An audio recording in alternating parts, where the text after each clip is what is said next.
Welcome to FilmCrunch. I'm Veronica Santiago. And I'm Neil Estep, and since we decided to split DVD reviews this week, I'm going to be reviewing the movie Confetti. In search of the most unique wedding of the year, Confetti Magazine is offering a challenge to 3 lucky couples in Britain. The challenge consists of finding the most unique way to have a wedding.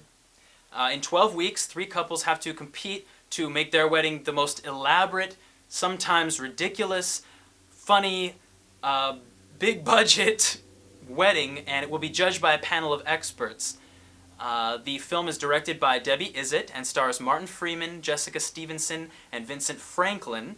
The film is entirely improvised and was shot in chronological order. I think that, let me just first say that if you enjoy Christopher Guest, you will really enjoy this film. And I say that because it's that same kind of style, and you can get into, you know, who inspired who. Did Christopher Guest inspire some British comedies, this movie or The Office, sort of in the same vein as Christopher Guest? Or you could say, you know, some older British things could have inspired Christopher Guest. But in general, I would say that this film is it's like Waiting for Guffman meets The Office. And if you're into either one of those, you'll really appreciate it. Now, I'm not saying that this is as good as The Office or is as good as Waiting for Guffman, but it certainly has its moments. And the reason that the whole competition begins is because normally Confetti Magazine does Wedding of the Year. They give a prize for Best Wedding of the Year. And they decided to spice it up this particular year and make it a contest. Well, they choose the assistant, I guess assistant editor of the magazine decides to do the contest, and he helps, or is primarily the man who chooses these 3 couples.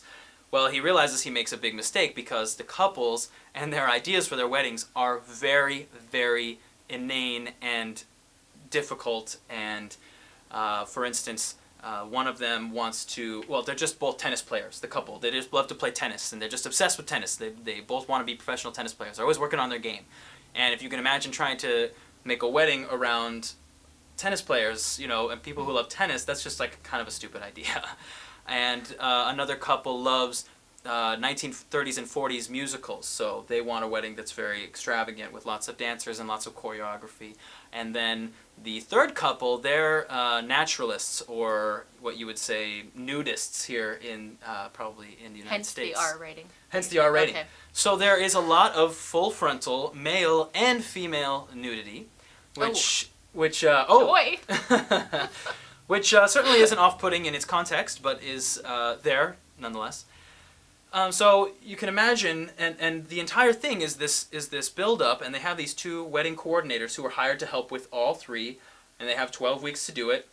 It's going to be very difficult. They have a very, very poor budget. I think $15,000 for each wedding. They're all going to happen on the same night in the same venue, back to back. And they have to be very, very extravagant and So they each lovely. do have a wedding then? They each do have a wedding, So yes. what's the winner? Oh, I'm sorry, who wins and what do they get? Well, you're judged, the judges are in the audience with the rest of the congregation at the wedding, and they watch all 3 weddings, and then they judge based on, I don't know, other weddings they've been to, which one is the most unique. And then the couple that wins gets a house. Okay. A house. Okay, I was thinking they were winning a wedding. No, I'm sorry. They get a house worth £500,000 that's off in the countryside somewhere to sort of start their lives. And the entire movie is following these wedding coordinators as they are frustrated with the ridiculous couples and their ideas, trying to shape, you know, how the wedding will be and hiring people to help. My question is, what do the wedding coordinators get out of this? I don't know. Fame?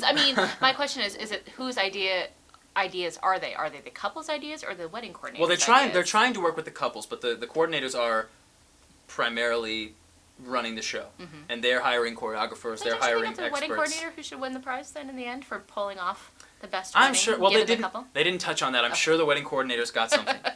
But the great thing about the movie is that it is all improvised, like I said, and the improvisation is very, very good. I mean, it is really just good, and the fact that it's entirely improvised just really makes you sit back and think, wow, because like shows like The Office, there's no improvisation in The Office at all, and it feels very. I mean, the comedic timing is pretty good. And even though occasionally it can't find its groove, I think it's witty and charming for the most Are you part. talking about the British version or the American version? Oh, I'm talking about the British version. Okay. The only version. Of The Office. Oh, what are you talking about? I like the American version. Office, Oh, my okay, goodness. but the British Office is great.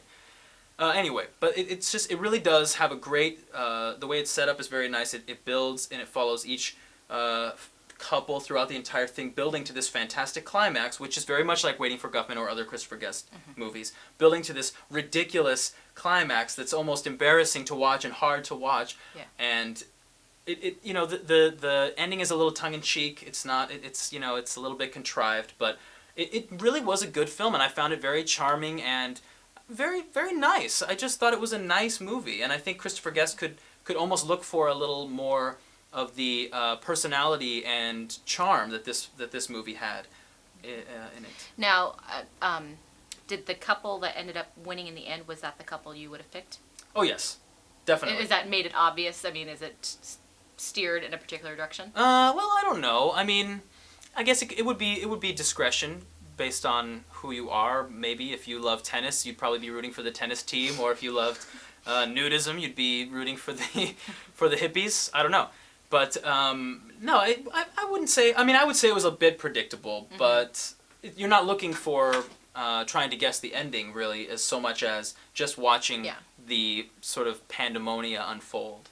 And the special features, I was looking for a little more in the special features. Honestly, there's no director commentary. There was no behind the scenes, and even though there wasn't a real script, more of a guideline, kind of like Curb Your Enthusiasm, I was looking for behind the scenes stuff, more, and maybe a blooper reel. There was none of that, and I was really, that's, when you watch improv, it's kind of the kind of stuff that you really love to see, the screw-ups, and, but they had deleted scenes, which were good. They definitely contributed to the movie, but they also had a unique feature. They filmed all three couples winning at the end. So you never know, so you can, people wouldn't know. Yeah, so, there's a feature called Choose Your Winner, or Choose the Winner, and you can actually, if you're upset about the couple that won, you can watch the couple that you wanted to win actually win. And it's fully filmed. It's not like a storyboard or anything. It's fully filmed with a wrap-up at the end about what happened after the competition. Like Choose Your Own Adventure. It is very much like Choose Your Own Adventure.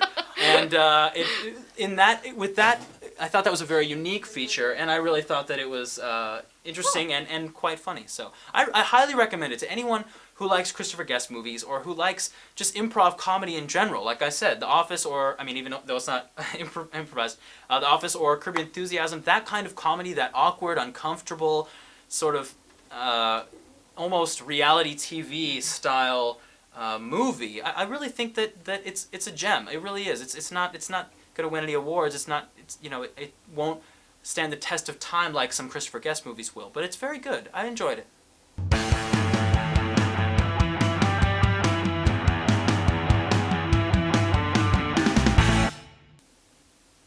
I haven't even seen the movie. Confetti is, You sure you saw that movie? You didn't like it, huh? What? Yeah. Confetti is directed by Debbie Izzet. Is it? Just people are naked walking around. Yes, it's pretty casual. There's no like close-up shots of male genitalia or. But having said that, I was sad.